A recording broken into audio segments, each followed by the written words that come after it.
gustaría hablar con ustedes en Jeremías. Supongo que se saben cuál es el lema de ustedes, ¿no? Del año.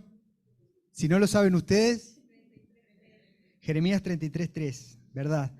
Me acuerdo que al inicio del año el pastor Edgardo me pidió que predicara. Lo hicimos por Zoom, todavía no se estaban reuniendo. Y yo les hablé sobre Jeremías 29, me acuerdo clarito. Porque un mal que tenemos los pastores es cuando vos le preguntás a un pastor siempre, ¿sobre qué querés que hable? ¿Tenés algún tema o algún versículo? Y generalmente te dicen, tenés libertad. Y ahí cuando te dicen tener libertad te complica, porque, tenés libertad, pero no, dame algo. Y yo soy complicado, porque Edgardo me dijo, bueno, nuestro lema es Jeremías 33:3. Entonces no te voy a hablar de Jeremías 33:3, eso habla vos, Edgardo. Dejá que yo hablo de otra cosa entonces. Pero anduve cerca, fui al 29. Y hoy, bueno, creo que fue el 20 y pico de enero que estuve hablando con ustedes sobre Jeremías, y hoy me gustaría ir al otro lado. ¿Sí? Vamos a hablar sobre el mismo texto lema que ustedes están trabajando, voy a hablar de otra cosita, pero para mí es importante compartir con ustedes algunas cositas relacionadas con Jeremías que son extremadamente relevantes para el momento que vivimos y para la fecha a la cual nos estamos acercando, que es la Navidad.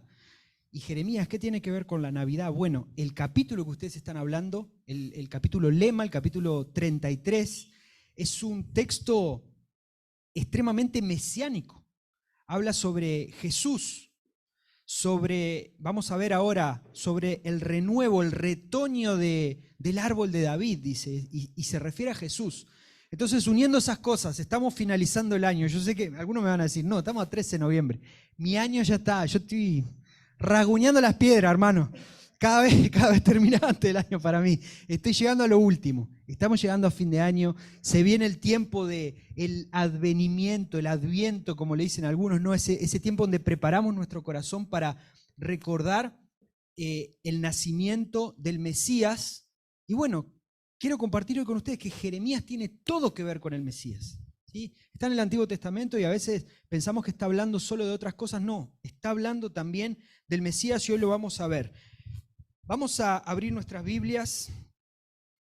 Miren, problema de pastor. Abrí automáticamente la Biblia en 2 Corintios, que es el mensaje de hoy de tarde en Minas. ¿Ok? Pero no se preocupen, voy para Jeremías otra vez. Tengo los dos marcados y abrí en Corintios. Jeremías 33, vamos a leer del versículo 14 al 18.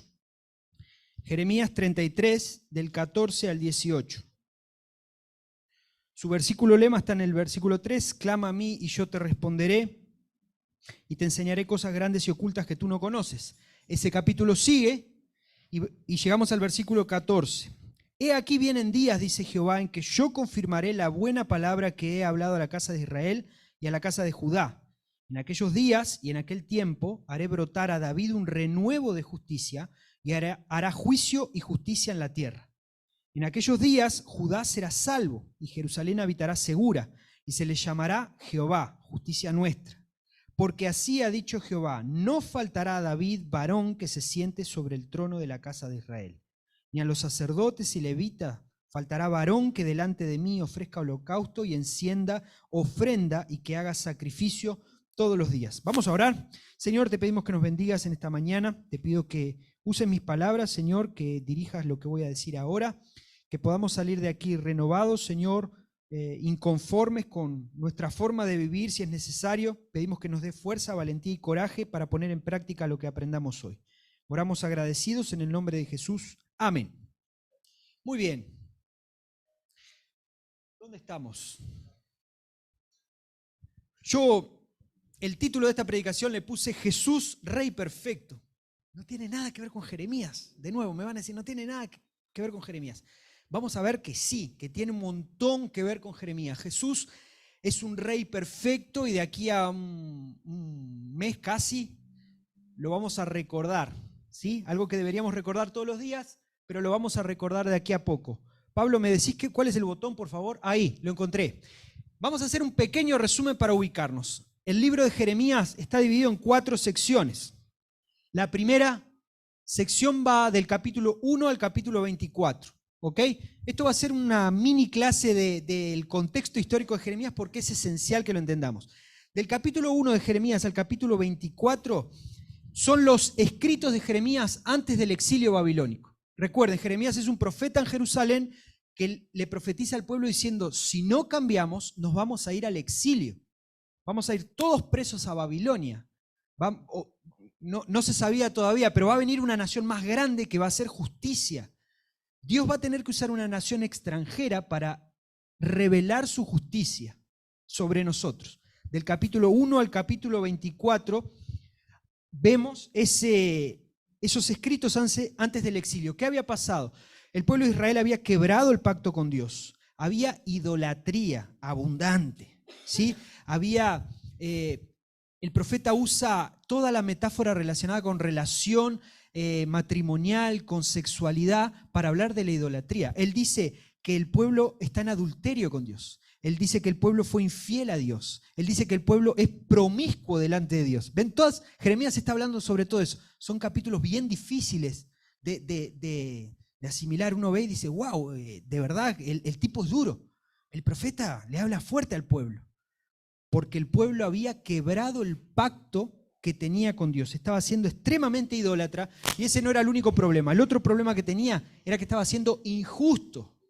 Cuando ustedes ven los profetas en el Antiguo Testamento, todos tienen algo en común. Ellos hablan sobre la injusticia. Dios había colocado a príncipes, sacerdotes, para que fuesen reflejo de la justicia de Dios, ayudasen al pobre, al huérfano, al extranjero, toda la ley de Moisés. ¿Sí? ¿Y qué pasaba con esos reyes, profetas, sacerdotes? No estaban haciendo nada de eso. Al contrario, algunos textos de los profetas nos muestran que el pueblo sufría bajo el yugo de los sacerdotes. O sea, el hombre o el grupo de hombres que Dios colocó para facilitar el acceso hacia la presencia de Dios. Si usted peca, traiga el corderito, traiga la palomita que yo lo mato, yo entro a la presencia de Dios, yo corro ese riesgo de entrar a la presencia de Dios. Esa tarea tenía que cumplir y ser justos con el pueblo. No la estaban cumpliendo. Estaban robando inclusive al pueblo. Cuando leemos Miqueas, Amós, vemos como los sacerdotes se alían con los príncipes y van al campo, Moreset, por ejemplo, de donde era Miqueas, y roban, se llevan. Y dice que se llevaban las herencias de las personas. Entonces ven que no es solamente quebraron el pacto, se están olvidando de Dios. Se estaban olvidando de Dios, estaban siendo idólatras, estaban siendo extremadamente injustos. Entonces la primera sección de Jeremías habla sobre eso. Dentro del capítulo 7 vemos el famoso sermón del templo de Jeremías. Jeremías va al templo de Jerusalén y ahí se encuentra con que están haciendo sacrificios en el templo de Dios, sacrificios a dioses cananeos, inclusive matando niños. Lea el capítulo 7 después. Porque uno lee el capítulo 7 y parece que Jeremías se encontró con algunos ahí que estaban haciendo chanchadas, ¿no? No, era el pueblo de Dios haciendo sacrificios a dioses cananeos. Entonces Jeremías dice, muchachos, por favor, hasta acá llegamos. Y en el capítulo 7 es donde Jeremías habla y dice que Dios viene en juicio y va a destruir este templo. Es la primera vez que escuchamos eso. No, la gente se pensaba, bueno, Dios va a hacer justicia, pero nadie sabía muy bien cómo. Y ahí Jeremías dice, la justicia de Dios va a venir por una nación extranjera y este templo se va a destruir. ¿Sí? El capítulo 7. ¿Qué pasa con el capítulo 25? Es la segunda sección, está solita ahí. En el capítulo 25 vemos cómo Israel no vuelve a Dios, no oye las advertencias. Y ahí Jeremías dice, ok, palabra de Dios que vino a Jeremías, o sea, no es Jeremías hablando por sí mismo, sino compartiendo el mensaje de Dios, dice, voy a ser más claro todavía. No solo el templo va a ser destruido, sino que vamos a estar 70 años en el exilio. Ya le da un número exacto. Le dice 70 años vamos a estar en el exilio y ya da nombre a esa nación extranjera. Dice, Babilonia va a venir, nos va a llevar cautivos y Babilonia, y esta expresión es terrible, Babilonia es la copa llena con la justa ira de Dios. Cuando leemos el capítulo 25 lo pasamos por arriba. Pero es tremendamente importante. Dios iba a usar a una nación extranjera idólatra. Babilonia es sinónimo de pecado en toda la Biblia. Cada vez que habla de Babilonia, hasta Apocalipsis, cuando habla de Babilonia, sinónimo de pecado, de lo peor. Babilonia va a venir, los va a hacer cautivos, porque Babilonia va a ser la herramienta que Dios va a usar. Babilonia va a ser la copa llena con la justa ira de Dios. Es tremendo que venga un profeta y que te diga que Dios va a tener que usar a otra nación para hacer justicia. Tremendo. Después viene la sección 3, que es la que va del capítulo 26 al 45, donde se dice el juicio, se habla del juicio, pero también se habla de la esperanza a Israel, porque Jeremías va a decir, nos van a llevar cautivos, van a ser 70 años. Dios va a usar esa justa ira sobre nosotros usando a Babilonia, pero hay esperanza. Y en esa sección es donde está el capítulo 33, donde está el lema de ustedes. Clama a mí, yo te responderé. Está en ese mensaje de esperanza que Jeremías le estaba dando al pueblo. Que un día ese pueblo en cautividad iba a clamar y Dios le iba a responder. Y después viene la última sección del capítulo 46 al 51, que son el juicio y la esperanza para las naciones. Jeremías empieza a hablar a otras naciones, ya deja a Israel de lado y empieza a hablar de Moab, de otras naciones ahí, inclusive del juicio que va a caer sobre Babilonia.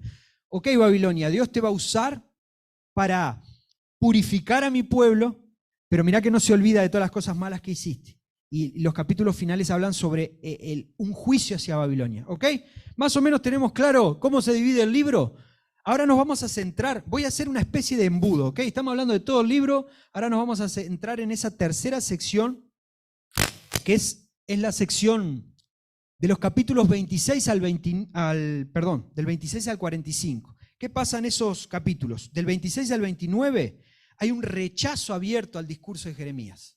Jeremías habla de los juicios, y el pueblo dice, no quiero saber nada contigo. ¿Qué pasa? Del 34 al 45 viene la destrucción de Jerusalén. Y en el medio está esa esperanza futura, que es donde nosotros nos vamos a centrar. Repito, tercera sección del libro de Jeremías, vemos un rechazo al discurso de Jeremías, después vemos la esperanza, el pueblo que va a volver, y después vemos la destrucción ya de Jerusalén. Se nos cuenta cómo Jerusalén queda destruida. Vamos ahora, de nuevo, achicamos un poquito más el embudo. Vamos al capítulo 33, donde está el versículo lema y donde está el mensaje del que quiero hablarles hoy. Del versículo 1 al 11 habla de la restauración y el regocijo, la alegría que iba a tener el pueblo. Porque vas a salir de Babilonia, vas a salir de donde está el pecado, de donde está ese juicio de Dios, ¿sí? Vas a ser renovado y vas a volver restaurado y lleno de alegría. ¿Ok? No es el asunto de la predicación de hoy, pero acá usted ya puede sacar 3 puntitos para llevarse a la casa. Hablamos siempre de restauración, ¿no? Que Dios restaura nuestras vidas. Hermanos, si Dios está restaurando tu vida, si Dios restauró tu vida, entonces no seas amargado, por favor. Lleno el corazón de regocijo. Una persona que vivía en Jerusalén se fue 70 años afuera, lo llevaron cautivo, de repente lo sacan de ahí, lo mínimo que podía tener era regocijo, porque Dios estaba restaurando su casa, su hogar, el templo. ¿Ok? Restauración y regocijo. La segunda parte es restauración y justicia. Dios habla de las cosas, de que parte de esa restauración era que esa justicia que el pueblo había abandonado iba a volver. Y ahora iba a ser una justicia perfecta. Es sobre lo que vamos a hablar ahora. Y después al final habla de esa restauración y reunión. Que te vas a volver a juntar con tus amigos, que te vas a volver a juntar con tu familia, que vas a volver a la ciudad, vamos a reconstruir Jerusalén, vamos a reconstruir los muros, vamos a reconstruir todo y vamos a ser felices ahí con nuestros amigos. En todo el capítulo 33 se habla sobre la restauración futura y llena de esperanza del pueblo de Dios. ¿Ok? Clama a mí y yo te responderé, está ahí, está en ese contexto. ¿Sí? No es que sale de la nada. A veces usamos este versículo agarrado de los pelos, ¿no? Estoy desesperado, no tengo para pagar la UTE, clama a mí, yo te responderé y te enseñaré y salgo a buscar abajo la piedra a ver si Dios mandó el duende de la plata que me dejó platita ahí abajo de la piedra. Está en un contexto donde Dios está usando la copa con la justa ira de Dios, usando a una nación extranjera, llevando cautivo para renovar mente, corazón del pueblo y para renovar su pacto con el pueblo. Es un tiempo terrible. Pero Dios no se olvida de su pueblo y usa el capítulo 33 para decir, pero va a haber restauración. Tranquilos, va a haber restauración. Cuando se den las condiciones necesarias, clama a mí y yo te responderé. ¿Ok? Es en ese contexto donde está el versículo lema de esta iglesia para este año. Y a mí me gustaría hablar del capítulo 14 al 18, un poquito más adelante, porque ahí habla de esa justicia, esa restauración y esa justicia perfecta que iba a venir. ¿Sí? Una justicia, una restauración completa. Y de nuevo, cuando veamos este texto nos vamos a dar cuenta de que está hablando directamente de Jesús. Vamos a leer, ¿tienen abierta la Biblia ahí? ¿Sí? Versículo 14, de nuevo. He aquí vienen días, dice Jehová, en que yo confirmaré la buena palabra que he hablado a la casa de Israel y a la casa de Judá. Viene un día en el futuro que yo voy a confirmar todo lo que les he dicho hasta ahora. En aquellos días y en aquel tiempo haré brotar a David un renuevo de justicia y hará juicio y justicia en la tierra. ¿De qué renuevo está hablando? ¿Quién es? Es Jesús. Renuevo de la casa de David. Jesús es rey justo y juez perfecto. Rey, ¿por qué? El texto te lo está diciendo acá. Viene del linaje de David. Viene de la casa real. Viene de la línea sucesoria del trono de David. Jesús es rey. Y se acerca la Navidad de nuevo. Estamos llegando a fin de año y vamos a comer un montón de turrones. Ya están los turrones ahí en la vuelta. Ya hay gente, nosotros tenemos parientes y familiares y personas en la iglesia. ¿Dónde está? ¿Por qué no viniste? Estoy en el dentista. ¿Dónde está? No sé qué, estoy en el dentista. Está todo el mundo en el dentista. Renovando a los jugadores de frente porque se vienen los turrones. Siempre pasa lo mismo, todos los años. Siempre pasa lo mismo. Hay que renovar a los muchachos porque los turrones son duros. ¿No pensó en eso? Piénselo después y se va a dar cuenta. Ahora va a empezar a encontrar vecinos en el dentista, no sé qué en el dentista. Mira, está todo el mundo en el dentista. Se viene la Navidad, se vienen las cosas ricas, se vienen los encuentros familiares, se viene el verano, vamos a estar todos pasando un tiempo bárbaro. Vos y yo tenemos la responsabilidad primera como cristianos de recordar que Jesús es rey, soberano. Nosotros vivimos en el nuevo pacto. Y acá en Jeremías encontramos la promesa al pueblo. Escúchame, vas a volver de ese exilio y otra vez Dios va a comenzar todo el ciclo nuevo, ese de justicia, injusticia, que voy, que vengo. No. Yo voy a cumplir todas las promesas que le hice a la casa de Israel. Y va a brotar del árbol de David un rey que va a ser justo y perfecto. En aquellos días, en aquel tiempo, haré brotar a David un renuevo con mayúscula. ¿Vieron que está con mayúscula? Un renuevo, está hablando de Jesús. ¿Un renuevo de qué? De justicia. ¿Qué características? ¿Qué fruto da esa rama? ¿Qué fruto da? Justicia. Y hará juicio y justicia en la tierra. Entonces esa rama tiene algunas características, ¿sí? Esa rama tiene como gajitos. Y uno de esos gajitos de Jesús, una de las características de Jesús, una de las características perfectas de Jesús, que solo Jesús tiene, es que Él es juez, justo y perfecto. Ya lo sabemos, Andrés, perfecto. Pero de saberlo a aplicarlo en mi vida todos los días hay una gran diferencia, ¿sí? Si todos actuásemos como que Jesús es nuestro Rey justo y perfecto todos los días, el mundo sería completamente diferente. Entonces déjame recordarte algo que tal vez no es muy lindo de recordar. Yo sé que hay gente que no le gusta recordar esto, pero mi papel como pastor es recordártelo y recordármelo a mí. Nosotros no merecíamos nada. ¿Ok? Estamos muertos en nuestros delitos y pecados. No había forma de justificarnos a nosotros mismos. No hay forma de justificarme delante de Dios por medio de alguien. El único juez perfecto que consigue eso es Cristo. Esta gente vivía bajo el viejo pacto, bajo el antiguo pacto. O sea, vos me estás diciendo, Jeremías, que va a venir un tiempo en que yo no voy a necesitar un corderito para ser justificado. Exactamente te estoy diciendo eso. Le explotaba la cabeza a la gente. Acostumbrado desde pequeño a seguir la ley y si hago esto es una palomita, si hago lo otro es un corderito, si hago lo otro es no sé qué. Y Jeremías le está diciendo, va a haber una restauración futura, y esa restauración va a ser tan grande que va a venir un rey, porque viene de la casa de David, y ese rey va a ser justo y perfecto. El versículo 16, en aquellos días Judá será salvo y Jerusalén habitará segura, y se le llamará Jehová justicia nuestra. A Jerusalén le vamos a llamar hasta de una manera diferente, le vamos a poner un apodo. ¿Maldonado tiene apodo? ¿No? ¿No tiene? ¿No tiene apodo? No, eso es a los de Maldonado, pero la ciudad tiene apodo, ¿no? Ok. Jerusalén va a tener un nuevo apodo. No va a ser Jerusalén la capital del reino, no, va a ser, se le llamará Jerusalén, Jerusalén, Jehová justicia nuestra. Va a ser la característica de Jerusalén. Cuando la gente mira a Jerusalén va a decir, ah, ahí está la ciudad del Dios justo. O sea, la justicia no es algo para que vos agarres, te guardes en el bolsillo y lo uses solo cuando alguien es injusto con vos. Ah, no, Dios es el Dios de la venganza. Dios va a ser justo, va a traer justicia a mi vida. Hermano, eso es malinterpretar lo que es la justicia de Dios. Dios, en su infinito amor, en su infinita misericordia y en su justicia, sabía que nosotros no podíamos llegar de nuevo delante de Él. Y por eso que envió a Jesús a morir por nosotros.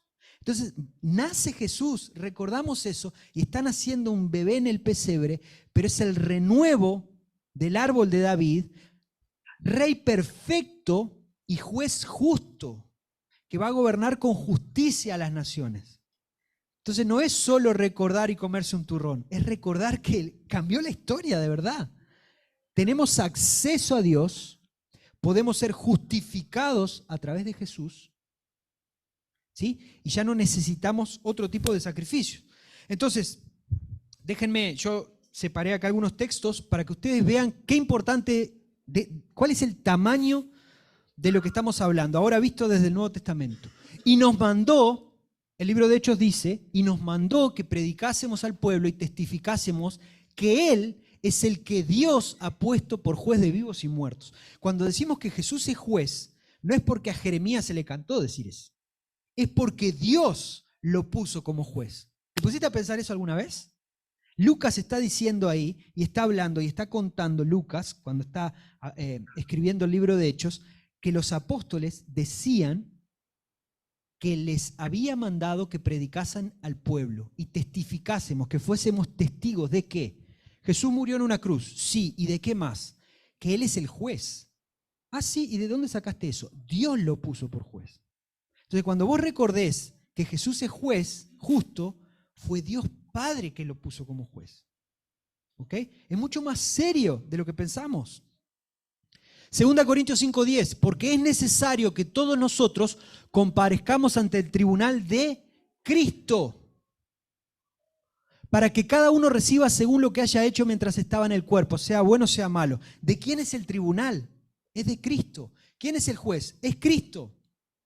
Entonces cuando decimos, sí, somos justificados, vivimos bajo el nuevo pacto, soy libre y canto un montón de canciones. Hermanos, vos y yo estamos sobre el paraguas de la justicia de Dios aplicada por el juez justo que tiene la autoridad para juzgarnos dada por su Padre. Entonces, Andrés, te estás metiendo en un asunto demasiado teológico. Hermanos, es necesario que nos metamos en este asunto. ¿Ok? Vos y yo somos justificados por Dios y vivimos bajo la justicia del juez santo y justo. Entonces, cuando celebres la Navidad que se aproxima, recordá que Jesús es juez. Jesús es juez sobre tu vida. ¿Sí? Tenés que obedecer lo que el juez dice. Tenés que aplicar los mandamientos que el juez te da. Si no, vas a ser desobediente. ¿Ok? Jesús entonces es un rey justo, un juez perfecto. ¿Qué más dice Juan 5:22 y 5:27? Porque el Padre a nadie juzga, sino que todo el juicio dio al Hijo. ¿Lo habían visto eso alguna vez? Juan 5:22. Interesante lo que dice Juan.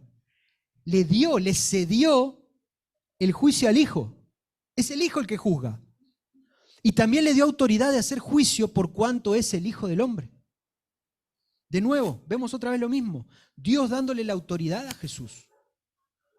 Porque a veces, hermanos, malinterpretamos. Jesús murió en la cruz por nosotros y ya está, y viene y te da un abrazo y está todo bien contigo. Sí, es verdad, en parte, pero Jesús sigue siendo juez. Y el juez no siempre te va a decir está bien contigo. Andrés, está todo mal contigo. Arregla esto. ¿Y por qué digo esto? Porque llevo años en mi ministerio, soy hijo de pastor y siempre escucho a mi padre predicar esto repetidamente y más de una vez le he preguntado, ¿pero por qué seguimos predicando esto? ¿Por qué seguimos diciéndole a cristianos que Jesús es juez? La respuesta de mi padre siempre fue, porque no se entiende y hay que seguir repitiéndolo hasta que se entienda. Jesús es juez. Ay, sí, fulanito. Ay, sí, ¿viste lo que hizo fulanito? Ah, sí, el intendente. Ah, sí, la intendenta. Ah, sí, el gobierno. Ah, sí, no sé qué. Ah, sí, no sé cuánto. Todos compareceremos ante el tribunal de Cristo. Entonces, Hechos nos hablaba ahí en el texto que te mostré recién, que Jesús les pidió que testificasen a otros sobre que Jesús es juez. Cuando vemos en Hechos que el Señor nos dio autoridad para ir a las naciones y predicarles a otros, es hablarles del amor de Cristo, es hablarle del sacrificio de Jesús y es hablarle de la justicia de Dios que se aplica a través de Jesús. No te olvides de eso. Porque si no estás compartiendo solo una parte del mensaje de salvación. No podemos olvidarnos que Jesús es Rey justo, juez perfecto. ¿Pero qué más? ¿Qué más? Jesús también es Rey hermoso y glorioso. De nuevo leemos el versículo 15. En aquellos días y en aquel tiempo haré brotar de David un renuevo de justicia y hará justicia en la tierra. Es un rey, como dijimos, pero tiene características. Es hermoso y glorioso. Miren Isaías lo que dice, otro profeta, hablando de lo mismo. En aquel tiempo el renuevo de Jehová será para hermosura y para gloria, y el fruto de la tierra para grandeza y honra a los sobrevivientes de Israel. Usa hasta las mismas palabras, renuevo. Acá habla del renuevo de David y acá habla de qué? Renuevo de Jehová será para hermosura y gloria. Y acá viene lo que a veces a nosotros nos da problema en la cabeza. Cuando decimos que alguien aplica justicia, cuando decimos que Dios aplica justicia, que Dios es justo, en nuestra cabeza a veces vienen cosas feas y negativas, como Dios castigando, como Dios apretando, como Dios chicoteando a las personas. Y acá Isaías nos recuerda que esa justicia, ese renuevo de justicia de la casa de David, renuevo del árbol de Jehová, es para hermosura y gloria. Entonces, cuando Dios te corrige, cuando Jesús te juzga, cuando Jesús te dice esto no, esto sí, es para hermosura y gloria de Él mismo. Entonces, ¿qué pasa con los cristianos a veces? No nos gusta lo que Dios quiere para nosotros, no nos gustan sus correcciones, pero después venimos y decimos, toda la gloria sea a ti. Hoy cantamos sobre eso. Toda la gloria para Dios. El 31 de octubre recordamos el Día de la Reforma. Soli Deo Gloria. Toda la gloria, solamente la gloria sea dada a Dios. Ok, si vos y yo decimos que solamente la gloria es para Dios, debemos recordar que Jesús es juez sobre nuestras vidas. Porque eso trae hermosura y honra a Él mismo. Mirá qué pueblo bueno que tengo, mirá qué pueblo obediente. Los papás acá, cuando su hijo se porta bien, ¿no les da alegría? Qué bien se porta tu hijo. Claro, claro. Y cuando se porta mal, ¿qué pasa? La madre es complicada lo que pasa y... No lo estoy diciendo yo, ¿eh? No. No porque es de España y después me aplican justicia a mí también. Miren que las españolas son bravas. ¿No, Esther? No. Mentira. Empecé a sudar. Cuando obedecemos a Dios, cuando dejamos que el Señor aplique su justicia, dejamos no, Él aplica su justicia sobre nosotros. Querramos o no querramos. El tema es si la aceptamos o no. Si aceptamos su corrección, le estamos dando la gloria y la honra a Él, que es la esencia del ser cristiano. Si yo te pregunto, ¿para qué sos cristiano? Para darle gloria y honra a Dios. ¿Para qué existe la iglesia? Para darle honra y gloria a Dios. Entonces yo no puedo elegir darle honra y gloria a Dios solo a través de la música y olvidarme de la obediencia. ¿Sí? La obediencia a Dios, la obediencia a su justicia trae honra y gloria. Jesús es un rey hermoso y glorioso. ¿Pero qué más? Jesús es un rey protector y santo. Fíjense lo que sigue diciendo. En aquellos días Judá será salvo, Jerusalén habitará segura, dice el versículo 16. y se le llamará Jehová, justicia nuestra. Si algo no tenía Jerusalén en este tiempo, era seguridad. Si algo Jerusalén todavía no tiene, en algunos sentidos, es seguridad. Pero la promesa del Señor dice que en ese tiempo Jerusalén iba a habitar segura. Jesús es un rey protector también y un rey santo, obviamente. Vieron que es una promesa mesiánica, o sea, está hablando de Jesús, de seguridad. Es a través de Jesús que viene la seguridad. Entonces vos y yo podemos estar en el peor de los huecos, pero sentirnos seguros. ¿Sí? Es lo que pasa. Hace un tiempo tuve que hacer un trabajo. Estaba predicando para un grupo de pastores que me estaba evaluando. Y necesitaba una ilustración, ¿sí? Para la predicación que ellos te dan un texto, vos tenés que armar una predicación y te corrigen cómo predicás, ¿no? Básicamente eso es lo que hacemos en este grupo de pastores. Y estaba buscando una ilustración y empecé a buscar historias de mártires cristianos. Y siempre nos vamos allá atrás, ¿no? Al primer siglo y no sé qué, pero encontré historias recientes. Y cuando leía esas historias decía, esto no puede ser. ¿De cuándo es esto? 2014. 2014. Miren, esto no lo tenía planificado. Deme un segundito que vuelvo para atrás porque la historia las tengo acá. Para que vean que cuando hablamos de seguridad, confianza, cuando hablamos de protección, no nos referimos a las circunstancias, a que esté todo tranquilo. Nos referimos a lo que hay en el corazón. Aquí está, las tengo acá. Dietrich Bonhoeffer, algunos lo deben conocer, en 1945, murió ahorcado por Hitler, por el nazismo. ¿Sí? Hitler lo mandó a ahorcar. Pastor alemán de la iglesia confesante. ¿Qué pasaba con la iglesia de Alemania? La iglesia de Alemania fue invitada, porque ni siquiera fue obligada, a poner, acá había una cruz y acá la bandera roja con el círculo blanco y la esvástica negra y del otro lado lo mismo. Entonces hay un montón de fotos, usted va en Google y pone la iglesia alemana en ese tiempo y adoraban a Jesús con las banderas nazistas al lado y apoyaban lo que estaba pasando. Pero había algunos cristianos que dijeron, no, esto no está bien. Y formaron lo que se llamó la iglesia confesante. Nosotros confesamos al Rey justo y verdadero, a Jesús. Acá puede venir cualquier Carlito y decir lo que quiera, que para nosotros lo que vale es la Biblia. Algunos alemanes cristianos salieron de Alemania, pero otros no tuvieron posibilidad y se quedaron. Y este fue el caso de Bonhoeffer. Y a Bonhoeffer lo matan, ahorcado 2 semanas antes de que liberaran Berlín. Y cuando lo van a matar a Bonhoeffer le preguntan si tiene algo para decir antes de morir, y él dice, este no es el fin de mi vida, este es el comienzo. Y ahí lo matan. Después, en el 10 de diciembre del 2014, el diario El País de Madrid sacó una nota donde cuenta que el ISIS había matado a algunos niños en Siria. ¿Se acuerdan cuando el ISIS explotó todo aquello? El diario El País de Madrid sacó una nota contando lo que habían hecho con 3 adolescentes de 10, 12 y 13 años. Los mataron, los decapitaron, no solamente le cortaron el cuello, sino que los decapitaron, le sacaron la cabeza. Y de nuevo le dieron la oportunidad de decir sus últimas palabras. Y estos adolescentes, niños, lo que dijeron fue, amamos a Dios por encima de todas las cosas. Eso quiere decir que lo amamos más que a vos. ¿Entiendes lo que salió del corazón de esos niños en ese tiempo de total inseguridad? ¿Dónde estaba la seguridad y la confianza? Estaba adentro, depositada donde tenía que estar depositada. Y la última historia que había colocado yo acá era de otros cristianos que fueron ahorcados y fusilados por el nazismo. Un grupo de 14 cristianos, esto fue en el 45 también, que fueron fusilados y ahorcados.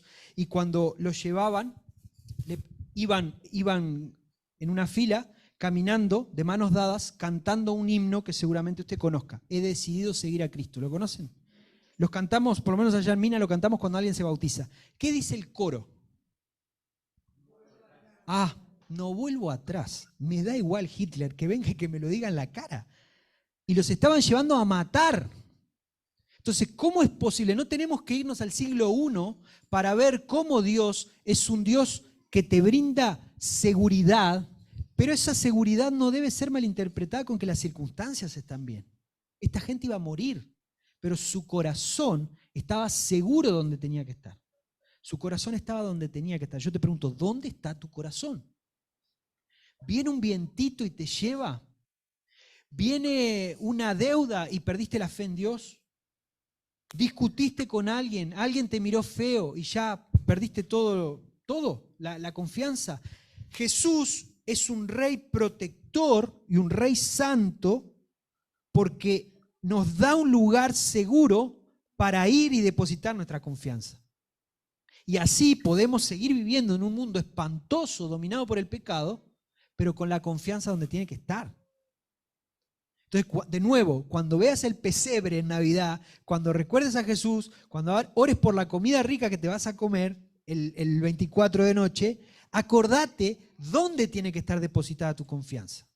En Jesús, un rey protector y un rey santo. Santo porque solo Él puede cargar con nuestras culpas, nuestros pecados. Él puede agarrar esa desconfianza profunda que tenemos en un montón de cosas, amasarla y tirarla.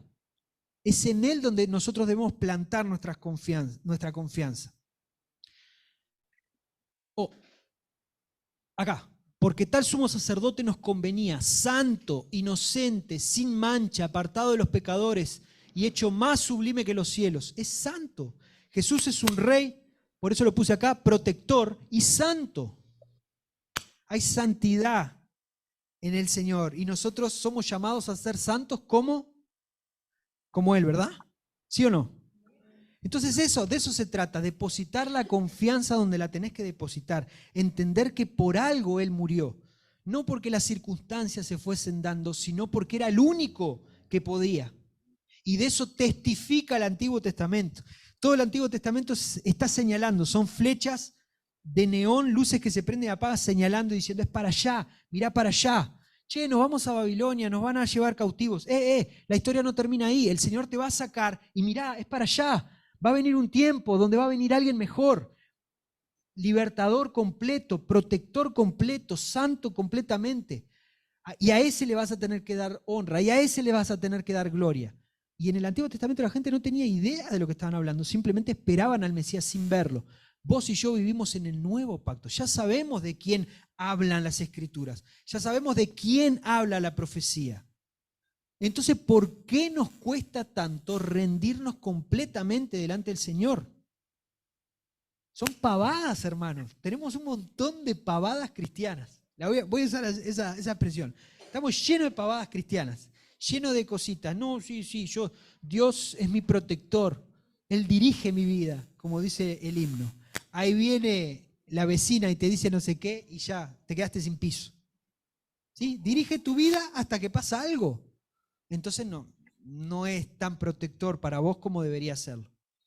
Jesús es un rey justo y juez perfecto, Jesús es un rey hermoso y glorioso, Jesús es un rey protector y santo, pero lo que nos dice más adelante en el versículo 17 y 18, dice, porque así ha dicho Jehová, no faltará a David varón que se siente sobre el trono de la casa de Israel, ni a los sacerdotes y levitas faltará varón que delante de mí ofrezca holocausto y encienda ofrenda y que haga sacrificios todos los días.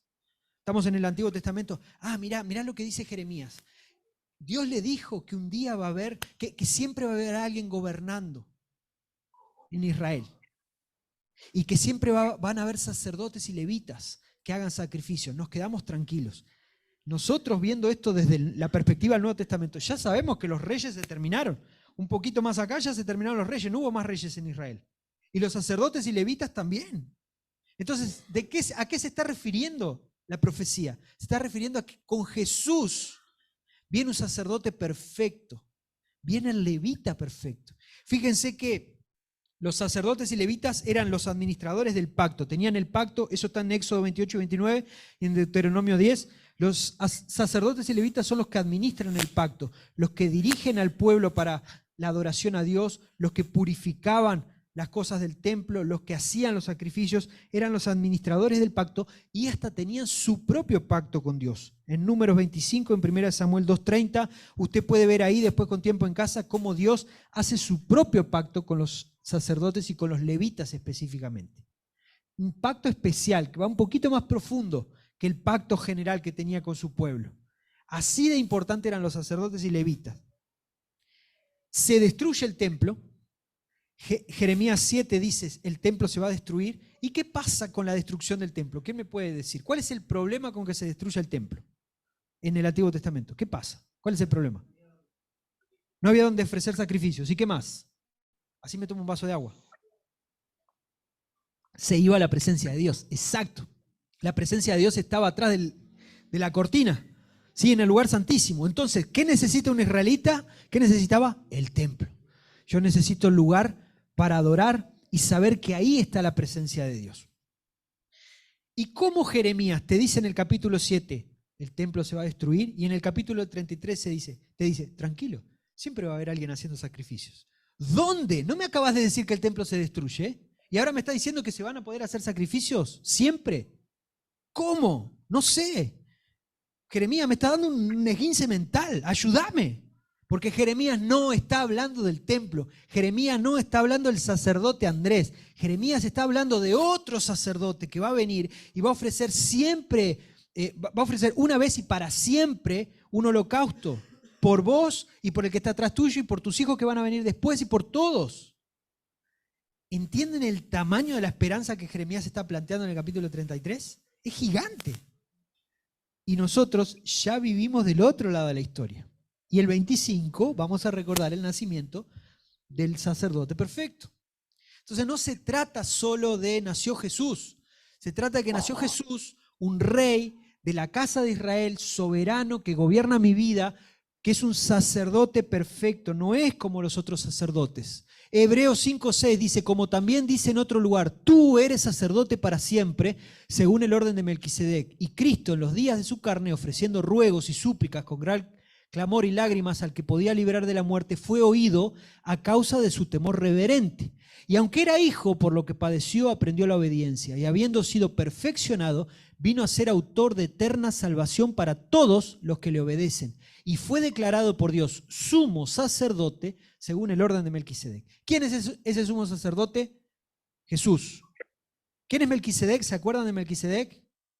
Está allá atrás en el Nuevo Testamento cuando Abraham se encuentra con el sacerdote del Dios Altísimo. ¿Sí? Es la primera vez que vemos ese personaje ahí. Y inclusive Abraham le ofrece diezma, ¿sí? Le da sus diezmos, le da lo que tiene, porque entiende que aquella persona era el administrador del pacto que Dios había hecho inclusive con Abraham. Entonces es el orden de Melquisedec. Los sacerdotes lo tenían a Melquisedec como el número uno. Y acá viene Dios y dice, ¿sabes qué? Jesús va a ser el sumo sacerdote perfecto y viene de la orden de Melquisedec. A la gente le dice, vos querés un rey, David es el rey perfecto para vos. Mirá, yo te traigo un rey que de verdad es perfecto, que viene del linaje de David. Aceptalo.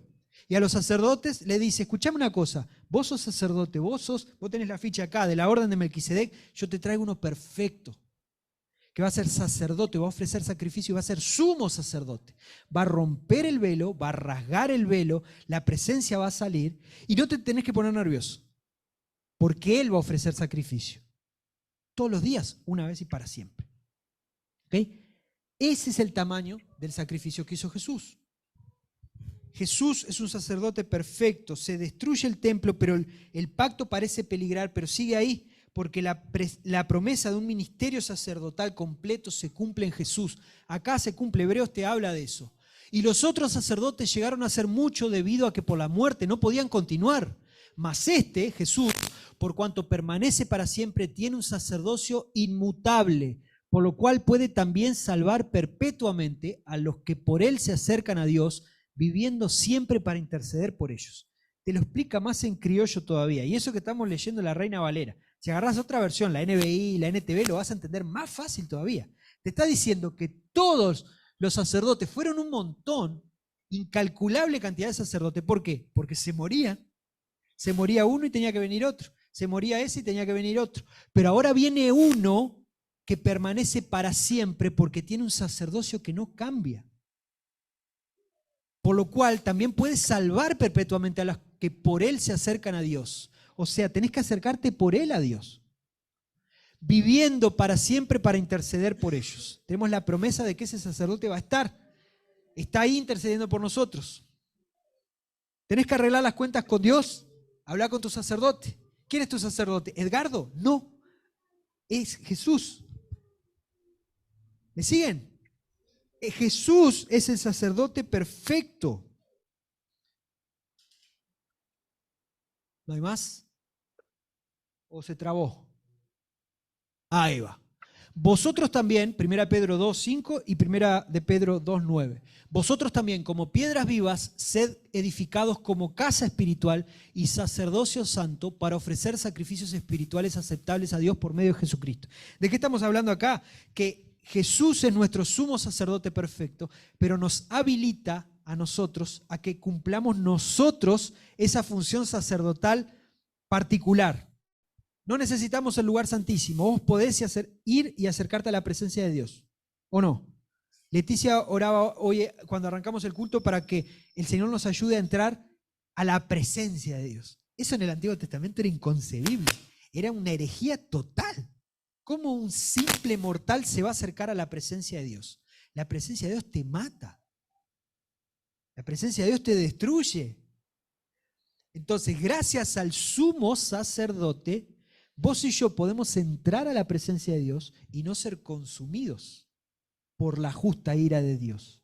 Podemos acercarnos con libertad porque Él nos permite ese sacerdocio. Vosotros también como piedras vivas, sed edificados como casa espiritual y sacerdocio santo para ofrecer sacrificios espirituales aceptables a Dios por medio de Jesucristo. No son sacrificios de animales, son sacrificios espirituales. Entregar tu vida en la presencia de Dios, entregarte vos como sacrificio vivo delante de Dios, entregar tu cuerpo como sacrificio vivo, santo, agradable a Dios. Y todo eso, ¿quién lo consiguió? El sumo sacerdote, Jesús. Es el que te habilita a que vos puedas entrar, a que yo pueda entrar. Mas vosotros sois linaje escogido, real sacerdocio. No estoy acostumbrado, entonces abro las manos. ¿Qué querés que haga? Real sacerdocio.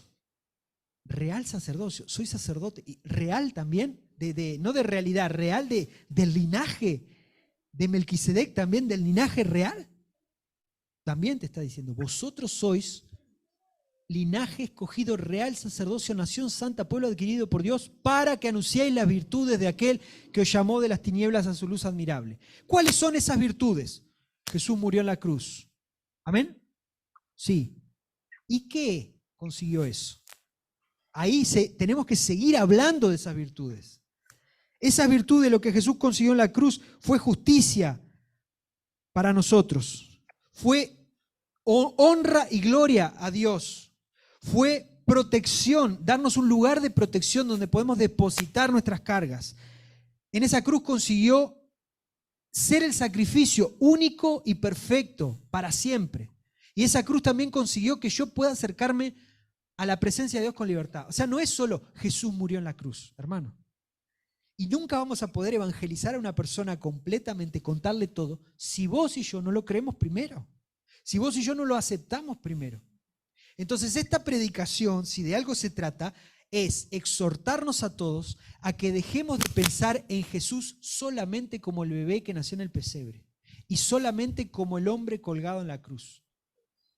¿Sí? Hay otras religiones que piensan así, solo en un bebé y solo en un hombre colgado en la cruz. No, ese sacrificio, y por eso ya no lo tenemos más en la cruz, consiguió un montón de cosas. Justificación, libertad para llegar a la presencia de Dios, un lugar donde encontramos protección completa, honra y gloria perfectas a Dios y justicia. Somos justificados, ¿sí? A través de la fe, y por eso podemos tener acceso a Dios. Créetelo, vivilo, aceptalo completamente. No aceptes a Jesús en pedacitos. No prediques a un Jesús en pedacitos. Vení, Jesús te ama. Vení, aceptalo en tu corazón. Ok, lo acepto, no hay drama. ¿Cuál es el drama? Pero el Evangelio no es eso. El Evangelio es mucho más que eso. El Evangelio es que nosotros estamos igual que el pueblo. Estamos llenos de idolatría, alejados del pacto de Dios, alejados de lo que Dios quiere por nuestros pecados y delitos, muertos de tal manera que no podemos acceder a Dios, y Dios envió a alguien que sí puede ser el puente para volver a Dios. Créetelo, aceptalo completamente para que así vos también puedas ir y anunciar las virtudes de aquel que lo llamó de las tinieblas a la luz admirable. Fue Jesús. Eso, hermanos, es lo que habla Jeremías 33. De eso habla Jeremías 33. Habla de un tiempo lleno de esperanza, un tiempo lleno de renuevo, un tiempo lleno de restauración. Pero para entender esa restauración vos tenés que aceptar por dónde viene la restauración. ¿Sí? Entonces, cuando veas el texto, clama a mí y yo te responderé, acordate de por qué vos podés clamar a Dios y Él te va a responder. Porque si estuvieses en el Antiguo Testamento y osabas clamar a Dios así porque sí, sin intermediario del sacerdote y del sacrificio, ibas a ser consumido. Entonces, clama a mí y yo te responderé. Es gracias a Jesús, es gracias al renuevo santo de Dios, es gracias al sacerdote perfecto del linaje de Melquisedec que vos y yo tenemos acceso a la presencia de Dios. ¿Ok? Y mi intención acá no es meterme ni en discusiones teológicas, ni en ser demasiado teológico, pero hermanos, es necesario. Nos estamos acercando a la Navidad, estamos finalizando el año y no podemos seguir pensando en Jesús solamente como el bebé lindo que nació. ¿Sí? Cada vez vienen más cachetones los Jesús de los pesebres, ¿lo vieron? Los Jesús de los pesebres cada vez vienen más cachetones y más grandotes. Son preciosos los Jesús que vemos en las representaciones de las iglesias. Cada vez son más lindos. ¿Sí? Cuando recuerdes a Jesús, que deberías recordarlo todos los días, pero ahora en la Navidad, cuando pienses, medites, cuando ores sobre esto, agarrá el paquete completo. Jesús es perfecto y trajo salvación y una salvación completa. El pecado inundó todas las esferas de la vida. ¿Sí? Comenzando, miren, estoy pensando acá, comenzando con, ¿de dónde sacaste el fruto ese? La mujer que tú me diste. Ya arrancaron los problemas ahí. ¿Vieron? El pecado ya invadió de entrada la relación entre Adán y Eva. Y de ahí para adelante. Los hijos de Adán y Eva, uno mata al otro. Terrible. El pecado inundó todo eso. ¿O no? ¿Lo inundó? Entonces, si nosotros entendemos y creemos que el pecado inundó todo eso, tenemos que entender que la redención de Jesús inunda todo eso también y tapa y borra todo ese pecado también. Entonces, mi relación con Esther tiene que cambiar porque nuestra relación ahora es redimida por el Señor. ¿Sí? Mi relación en la familia tiene que cambiar porque mi familia es redimida por el Señor. Mi relación con mis hermanos, la iglesia, tiene que cambiar porque somos redimidos por el Señor. ¿Cómo vamos a estar peleados unos con otros? Una barbaridad. No entendimos entonces lo que es la redención del Señor. Mi relación con el prójimo tiene que cambiar porque yo fui redimido por el Señor. Eso se consiguió en la cruz. Y eso lo consiguió el que encarnó y recordamos el 25 de diciembre. ¿Ok? Entonces, vos y yo, hermanos, yo te invito a que podamos recordar a Jesús que murió en la cruz y consiguió toda una lista de cosas que es casi interminable, que vos y yo no conseguiríamos. ¿Ok? Y te invito, te desafío a que en esta semana cambies lo que tengas que cambiar en tu vida, que agregues algunas cosas que tal vez te faltaron cuando lees y crees en Jesús, ¿sí? Que quites otras cosas que tal vez Jesús no te dice en ningún lado, que te va a dar platita, que te va a dar no sé qué, no aparece en ningún lado. Sacá las ideas que escuchás por ahí de Jesús y andá las ideas bíblicas de quién es Jesús, y esas ideas vienen desde el Antiguo Testamento. Vienen desde el Génesis, desde el protoevangelio, lo conocemos así. Llegará un día y la serpiente le va a morder el talón, pero el Hijo del Hombre va a pisar y ya está. Desde allá atrás está.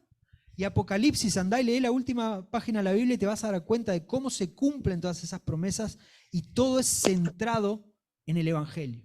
Todo centrado en Jesús. Y vos y yo somos evangélicos, cristianos, seguidores de Jesús. ¿De verdad no conocemos a quien adoramos? Te invito a que conozcas mejor a Jesús para que así puedas compartir con otras personas el sentido completo de quién es Jesús. Amén. Oramos. Señor, te damos gracias una vez más por este día. Te pedimos que nos ayudes, que nos bendigas, que podamos en esta semana entender y reconocer el sacrificio completo que tú has hecho por nosotros. Te pedimos que nos bendigas, que nos dé fuerza y valentía para poder poner en práctica, Señor, aquellas cosas que tú quieres que cambiemos, que trabajemos, que definamos mejor en nuestras vidas. Ayúdanos a conocerte mejor, conocerte completamente, para así compartir mejor y compartir completamente quién tú eres con otras personas. Oramos agradecidos en el nombre de Jesús. Amén.